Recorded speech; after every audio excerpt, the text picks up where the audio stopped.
Salutations, fellow readers, writers, and killers of time on YouTube. My name is Martha Jones, and I would like to use the androgynous sounds of my voice to share with you a few words about IRL writers versus the movies, with the added knife twist to me that all of these movies are ones that I found at the thrift store.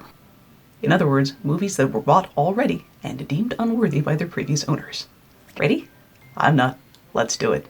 And while I don't know if it can truly be said that there is a good place to start in matters of this kind, the first movie on my list is Whispers of the Heart. I can't think of too many people for whom this particular Studio Ghibli film is their favorite. It is slice-of-life kind of stuff and very pretty in some ways. The relationship between the two mains feels kind of forced and unnatural, or at the very least rushed. But the part that concerns writers is the plight of this young lady, who kicks off the movie wanting to be a writer, then ups her game because she wants to be worthy of this young man, who is going off to study the making of violins. The most vital takeaway that we can glean from this movie as writers, on the other hand, concerns this scene, in which the young lady has written the best thing that she has done thus far, and goes to someone she respects for his opinion. Thank you, dear. It was really wonderful. No, it's not. It's a mess. The storyline goes all over the place. All the characters' dialogue sounds corny. You have to tell me the truth. I know it's a complete disaster. While it is completely normal for writers to feel that way, if someone gives you feedback, good or bad, that is not what we should say. If that person gave us bad feedback and we tell him he is wrong, not only is he less likely to buy our book in the future, he is more likely to encourage other people not to buy our books in the future. Whereas if he gave us positive feedback and we tell him he's wrong, we've just invalidated the opinion of someone we respect. So if anyone gives you feedback of any kind, say thank you and let them move along their merry way. While my feelings toward Whispers of the Heart are lukewarm at best, they are an inviting, bubbling jacuzzi compared to my feelings on Sex and the City, the movie. So very much about this movie bothers me. From the nearest, dearest friends who seem to bond over body-shaming each other, Jesus, honey, wax much? to the fascinating misconception that violent women can work as protagonists in a comedy. I mean, I suppose they could, but not as poorly written as these are. To the refusal of the old-fashioned author to learn technology because she feels she shouldn't have to. Carrie Bradshaw's webpage is a mess. Interesting, so is Carrie Bradshaw. When are we gonna get to the really important stuff, like unpacking my closet? Like, I guess being a successful author might entitle you to a modicum of curmudgeoniness. All I'm saying is that Stephen King has a Twitter account, Miss Bradshaw. It's not that hard. One and possibly the only nice thing I can say about this movie is that at the start of the movie, Terry plans to write a book about how all the past indignities of her love life have paid off and she is going to live happily ever after. But her work is autobiographical, so as the course of her life shifts, she ends up writing a different book. That is a thing to which I can totally relate. One non-abysmal point does not a good movie make, but I will give you that one. In a similar vein of chick flicks I hate, there is How to Lose a Guy in 10 Days, the best part of which might realistically be the credits. Not even because the rest of the movie is bad, although it really truly is. But for some reason, chick flicks in particular tend to have banging credits. In this case, they establish Andy Anderson as a writer for a cosmopolitan-esque magazine, where she's writing articles about fitness and fashion, and to the credit of her character, she is trying out all of the items on her various lists before recommending them to people. That establishes a precedent so that when later on she goes to great lengths in order to write this other article, it doesn't deviate from that which we saw in the credits. Now, Andy is writing to make money at a magazine where she's not allowed to write the stuff she cares about, whereas the guy she's trying to lose is also a writer of sorts, generating copy for the selling of high-end merchandise, and loving his job. But at the end of the movie, where the boy and the girl think they're mad enough to leave each other for good, and Andy's on the route to the airport because she has been offered her dream job in Washington, D.C., this happens. Where you going? Ben, it's the only place I can go and write what I want to write. No, I'm not buying that. You can write anywhere. Right, but so could you, buddy. I think you're running away. Why don't you save your mind games for your next bet, okay? I am not running away. Bullshit. You know what would have made the movie 500, 600, 700 times better for me? If you'd offered to get on the damn plane with her. Excuse me?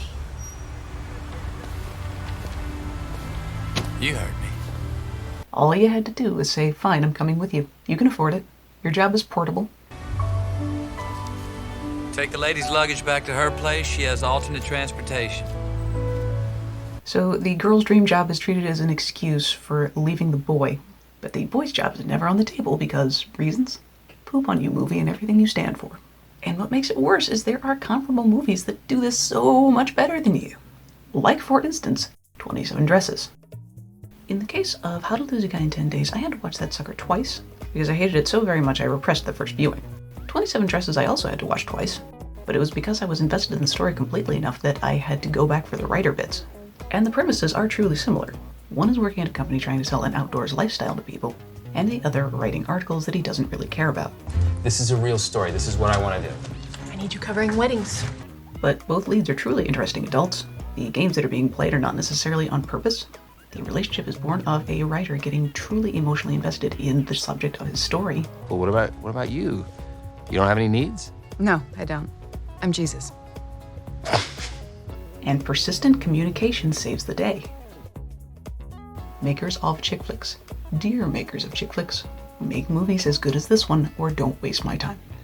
For a chick flick that's almost as good as this one but for different reasons, I present to you music and lyrics. The things that make this movie not as good as 27 Dresses are principally the leads. Because the camera loves Hugh Grant. The camera loves Drew Barrymore. I cannot buy that Hugh Grant's character and Drew Barrymore's character like each other. There's this weird stiltedness like they were acting in separate rooms.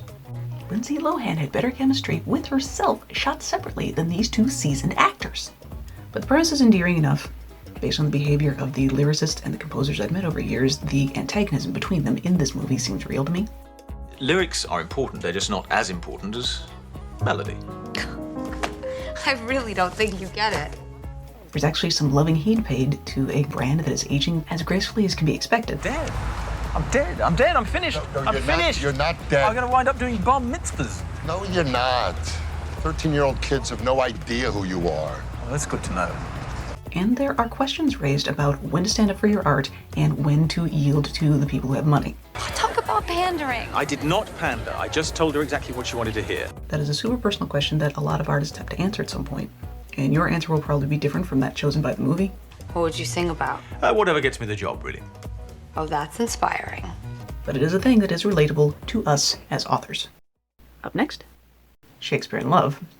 If there is an afterlife and there is a hell, that is to some degree personalized to our very own idea of horror, one plausible version of my own private little hell is one in which there is no company, a TV screen, and this movie playing to the exclusion of all others, on loop for eternity.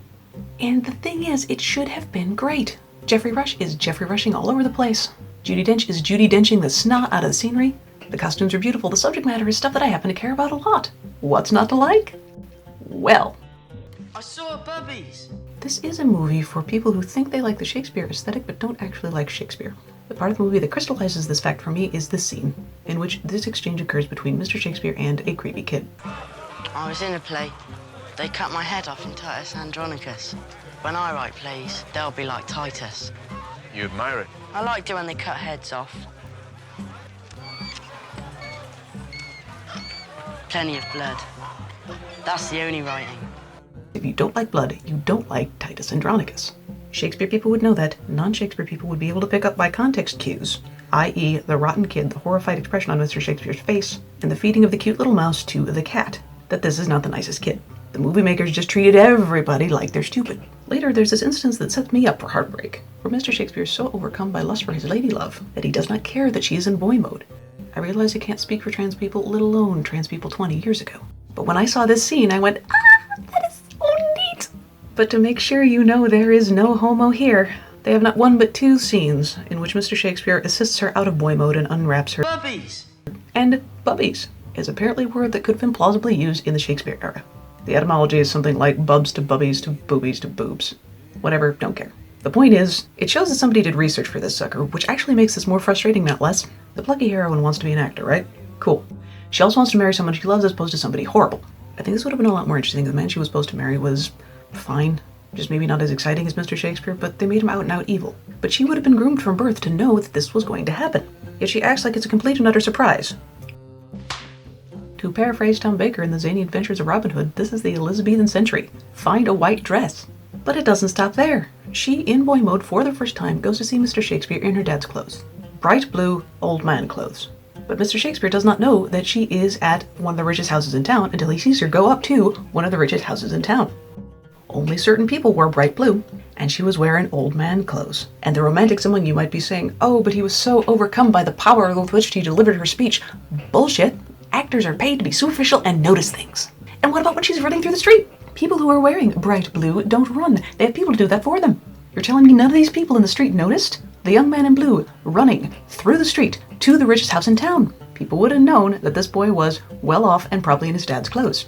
And you know how I know those are old man clothes? from Shakespeare. It's in a super famous monologue called The Seven Ages of Man. With a hey nonny nonny and I hate your guts. And the last, possibly best movie on my list is the incredibly underrated Freedom Writers. For like the minute and a half that MTV was vying to be a legitimate movie studio, it actually did some really interesting things. And among them was this incredible period piece about a young lady who was trying to teach inner city Los Angeles teens about the Diary of Anne Frank minutes after the Rodney King riots. In those days, they swore there was no segregation between persons of color and pale persons when it came to the education system, but raised holy hell when inner city kids were going to be bussed into their school. One or two might be wearing ankle cuffs to monitor their whereabouts. That kind of tells the tale, y'all. After a few false starts and the kids in her class understandably being loath to open up, this enthusiastic new teacher buys her kids journals for the writing of whatever they feel like, and offers to read them or not, it's up to them.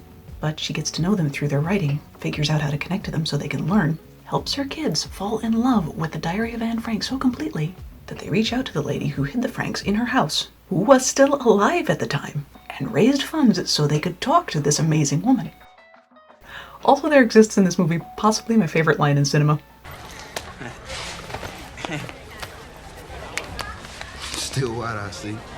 I love this movie so much. I get why it would make some folks uncomfortable, and it might not be for everybody. I feel like it should be.